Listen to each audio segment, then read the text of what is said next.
itu kan suara sebagian kecil rakyat kita. Kenapa? Mungkin sebagian ngerasa keganggu hidupnya masih kurang ya. Once saya ciptakan pertumbuhan ekonomi 6%, 7%, itu akan hilang dengan otomatis. Mereka akan sibuk cari kerja dan makan enak dibandingkan mendemo. Wow. Yang mana emang menteri-menteri kita kayaknya kurang training. Ini menteri baru sudah jelas dia belum di training, makanya PR-nya busuk sekali sepertinya. Ini menteri keuangan yang baru nggak belajar di DPR apa gimana sih? Masih aja bikin statement kayak gini. Luar biasa, definisi keluar mulut harimau Sri Mulyani masuk mulut buaya, menteri keuangan yang baru. Gak heran gue kalau 10 demonstran yang meninggal di tangan aparat ini cuma dianggap ya itu kan sebagian kecil. Bener-bener susah ya jadi orang Indonesia. Selama ini aku pikir lebih susah jadi fans MU daripada jadi warga negara Indonesia. Kenapa? Pejabatnya semuanya blunder. Ini kan saya masih pejabat baru di sini. Menterinya juga menteri kagetan. Jadi kalau ngomong katanya, kalau kata Bu Sri Mulyani, kayaknya koboi. Waktu di LPS sih nggak ada yang monitor, jadi saya tenang. Ternyata di keuangan beda, Bu. Salah ngomong sudut pelintir sana sini. Jadi saya kemarin kalau ada kesalahan, saya mohon maaf, ke depan akan lebih baik lagi.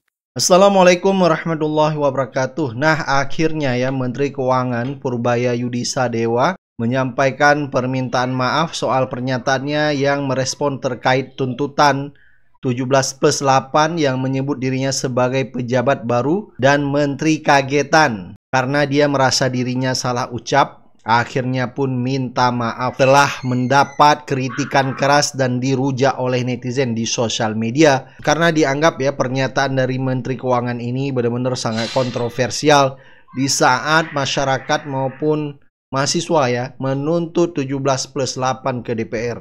Nah, sampai netizen menganggap Purbaya Yudisadewa ini yang menggantikan Sri Mulyani tidak beda jauh blundernya dengan anaknya ya. Anaknya kemarin di akun Instagram menulis status Sri Mulyani adalah agen daripada CIA yang pada akhirnya pun dilengserkan oleh bapaknya. Nah, masyarakat sekarang akan menanti ya kinerja daripada Menteri Keuangan baru ini yang tadinya ya berjanji ekonomi Indonesia 3 bulan ke depan jadi lebih baik. Baik ya, coba kita dengar ya beberapa komentar netizen ya di sosial media. Baru jadi menteri sudah bikin gaduh. Ya, kami memang tidak merasa puas dan kami masih kurang. Yang enak itu Anda yang jadi pejabat, jadi anggota DPR, jadi menteri. Enak merasin rakyat, naikin pajak sana sini untuk naikin gaji, naikin tunjangan, naikin operasional. Terus Anda minta rakyat harus diam, senang, ya menikmati kebahagiaan Anda. Ini Menteri Keuangan yang baru ini mulutnya pedas juga ya. Apa perlu nambahin cabai biar lebih tambah pedas? Pak, Bapak baru jadi menteri, Pak. Jangan dulu bikin gaduh, Pak. Bapak tahu nggak kenapa rakyat Indonesia itu mayoritas marah sama Ibu Sri Mulyani? Hah? Karena dua hal, Pak. Satu, naikin pajak yang nggak berhenti-berhenti. Terus bikin utang negara yang sampai numpuk-numpuk, Pak. Ya, naikin gaji tunjangan pejabat, Pak. Bapak, begitu ditunjuk presiden jadi menteri keuangan, mulut Bapak dijaga, Pak. Komentar itu yang berkaitan dengan tugas dan fungsi Bapak sebagai menteri keuangan, Pak. Gimana tuh? Revisi gaji tunjangan pejabat, Permenkyu-nya dirubah, direvisi. Ya, perbaiki tata kelola keuangan negara, kebocoran anggaran, segala macam. Bapak komentari itu, Pak. Jangan lagi Bapak komentari soal rakyat ini masih ada yang tidak puas, kurang mampu, jadi demo sana sini. Pak, buktiin aja, Pak. Itu pertama buat Bapak. Yang kedua, Pak, di Indonesia ini Bapak harus tahu ya, Bapak baru jadi menteri, tapi Bapak bukan orang baru kan? Bapak ngerti kan? Kalau yang makmur di Republik tercinta ini hanya 10% kan? Orang-orang kaya itu menggunakan kaki tangannya yang pejabat-pejabat itu semakin kaya kan? Yang makin menderita, makin merana, makin susah mau mampus rakyat kan? Bapak tahu kan? Jadi, kalau buat pernyataan, jangan asal bunyi, Pak. Rakyat ini lagi sensitif. Sensitif karena apa? Daya belinya turun, ya. Sensitif karena apa? Nggak punya pekerjaan, ya. Mata pencarian sulit. Jadi, Bapak, please ya, jaga mulutnya. Bener-bener susah ya jadi orang Indonesia. Selama ini, aku pikir lebih susah jadi fans MU daripada jadi warga negara Indonesia. Kenapa? Pejabatnya semuanya blunder. Jadi ini teman-teman sekalian, kalau ada satu hal yang aku boleh usulin buat para pejabat, siapapun yang diminta untuk ngurusin urusan-urusan rakyat, itu mendingan belajar ngomong dulu deh. Kita nggak tahu kamu hebat ekonomi atau enggak. Kita nggak tahu kamu memang jago seperti omonganmu atau enggak. Tapi yang jelas, apa yang sudah kamu omongin, yang sudah keluar dari mulut, itu nyebelin banget. Pertama, soal bahwasannya gerakan 17+8 itu adalah gerakan cuma sebagian kecil atau cuma sedikit daripada rakyat Indonesia. Itu yang pertama tuh. Yang kedua, kata-kata bahwasanya karena masih ada keperluan. Once ditingkatkan ekonominya, once mereka udah nanti sibuk kerja dan sibuk cari duit, mereka nggak akan mau lagi untuk melakukan aksi atau demo misalnya. Jadi gini teman-teman sekalian ya, apa yang keluar dari mulut itu semua dari sini. Mau tahu apa yang dipikirin? Yang aku kasih tahu. Yang dipikirin adalah kita semua melakukan ini semua karena kita miskin. Karena soal duit. Mungkin dia mau nyamain semua orang kayak dia, mikirnya duit. Itu yang pertama. Yang kedua, yang dia mau kasih tahu adalah bahwasanya semua ini yang kita buat ini, semua itu adalah nggak penting. Karena cuma sebagian kecil. Pertanyaannya, kalau bagi dia ini adalah sebagian kecil, maunya seperti apa? Pertanyaannya lagi adalah, kalau memang sebagian besar rakyat udah bergerak, berarti udah telat kali. Bukankah udah telat gitu maksudnya? Please deh, belajar ngomong dulu. Dan sesuai hukum gaya, tekanan sama dengan gaya dibagi dengan luas tekanan. Orang-orang banyak gaya, biasanya banyak tekanan. Belajar ngomong dulu deh. Gua kirain itu clickbait berita teman-teman. Kayak mana mungkin menteri ngomong kayak gitu di day one lagi. Ternyata bener anjir.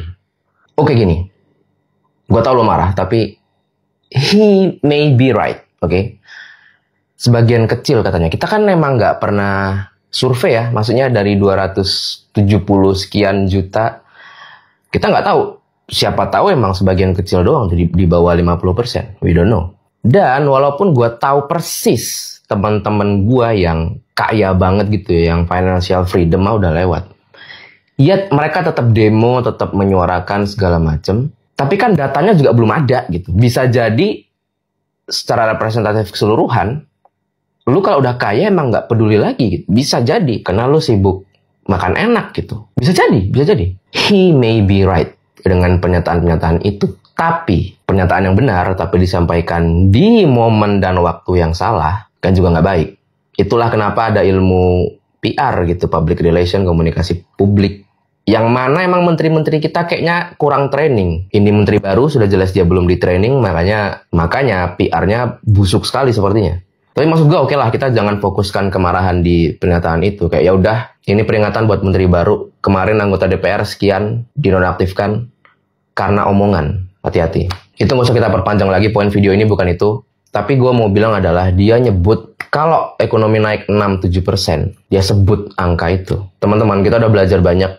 Jangan sekali-kali menormalisasi pejabat ngomong sesuatu, janji sesuatu, tanpa mikirin gimana konsekuensi dan tanggung jawab atas ucapannya itu. Kalau dia berani ngomong 6-7% itu, ya udah kita set itu jadi KPI-nya dia. Kita tagih itu sampai mati. Sampai mundur deh. Gitu aja udah. Ya mudah-mudahan kedepannya mulutnya nggak sampah lagi ya. Tapi intinya itu adalah di 6-7% itu. Mulut lu sampah nggak apa-apa deh. Tapi tepati janji gitu.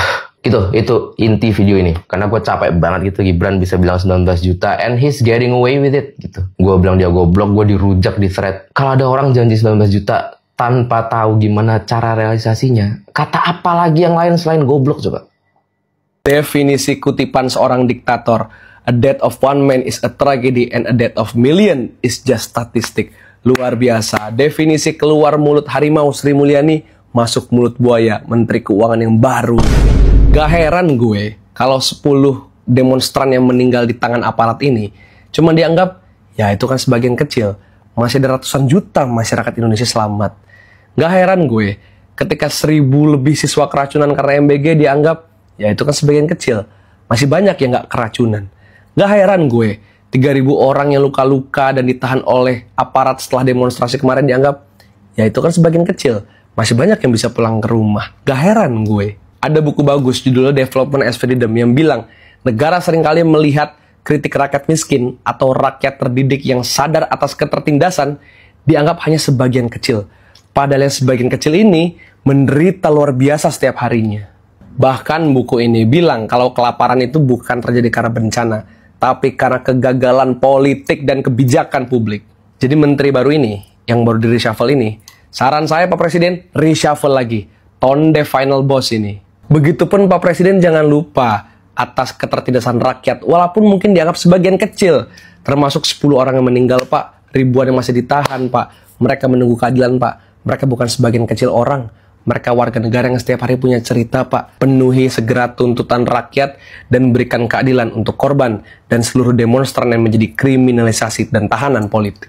Hai, saya Kitty Ruth Kirana, Gen Z, Master Kebijakan Publik dari Tsinghua University, China. Coba bayangkan, dari 100 rupiah belanja negara, 82 rupiah diambil dari pajak rakyat dan bea cukai. Sementara hasil tambang, minyak, sawit, gas, BUMN, BUMD itu cuma menyumbang 18 rupiah. Gak masuk akal kan? Kalau begini terus, Menteri Keuangan baru, Pak Purbaya, apa solusimu? Naikin pajak lagi? Atau nambah utang baru? Itu jalan pintas yang gampang. Tapi rakyat makin menderita dan negara makin terjerat. Yang seharusnya dilakukan Menteri Keuangan sejati adalah tutup kebocoran triliunan rupiah setiap tahun. Berantas korupsi di sektor pajak dan belanja negara. Efisiensi radikal. Potong semua fasilitas dan tunjangan mewah DPR, DPD, DPRD. Kalau mereka nggak mau, silakan mundur. Rakyat justru lebih lega kalau wakil rakyat yang cuma jadi beban keluar semua. Benahi BUMN jadi mesin uang, bukan mesin rugi. Hapus fasilitas dan tunjangan mewah bagi para menteri, komisaris, direksi. Kalau cuma bisa rugi tapi minta gaji segunung, itu artinya nggak tahu malu. Sayangnya begitu Pak Purbaya diangkat menjadi Menteri Keuangan, IHSG langsung ambruk. Jadi itu PR Anda juga untuk bangun kepercayaan investor. Supaya rupiah dan IHSG nggak terus-terusan anjlok. Terakhir, dan ini menjadi tuntutan rakyat pembayar pajak, hentikan proyek boros yang cuma populis tapi minim manfaat. Buktikan keberanian Anda sebagai Menteri Keuangan. Hitung ulang anggaran proyek MBG, food estate, alutsista impor, koperasi merah putih, IKN, dan sederet program lainnya yang menghabiskan anggaran negara. Kalau solusinya cuma naikin pajak atau tambah utang, itu tandanya Menq gagal. Indonesia butuh Menteri Keuangan yang berani lawan korupsi. Hentikan boros anggaran dan buat negara kuat ekonomi. Bukan hanya Menteri Keuangan penjilat yang kerjanya cuma bilang, "Siap Pak, kita naikin pajaknya." Jadi, selamat bekerja Pak Purbaya, Pak Menteri Keuangan baru. Guys, saya dikirimi link berita ini. Judulnya, belum 24 jam Menteri Keuangan yang baru dilantik sudah mengeluarkan pernyataan yang kontroversial. Lalu disambut oleh seorang politisi. Arogan sekali menteri ini. Saya periksa isinya, ternyata memang orang ini menyinggung perasaan para pendemo. Dan mulutnya tidak diatur untuk mengeluarkan pernyataan. Menyatakan bahwa para pendemo itu hanya kurang makan. Dan nanti akan dipacu pertumbuhan ekonomi sehingga mereka sibuk mencari kerja bukan sibuk demo. Nah, Pak Presiden Prabowo harusnya sebelum menjalankan tugasnya, para menteri ini harus digembleng dulu agar mulutnya tidak sembarang berucap. Digembleng dalam arti apa? Diajari bagaimana komunikasi di publik, etika komunikasi di publik, mengeluarkan pernyataan yang tidak boleh menyakiti hati rakyat. Sekarang baru dilantik sudah mulai menyakiti hati rakyat. Ini kan parah. Yang kedua, tidak usah bicara soal yang terkait dengan hak-hak masyarakat untuk berdemo. Karena Anda sendiri hidup dan jadi pejabat di negara demokrasi. Negara demokrasi itu bukan berarti hanya orang miskin yang berhak demo. Orang yang cukup makannya tidak berhak demo.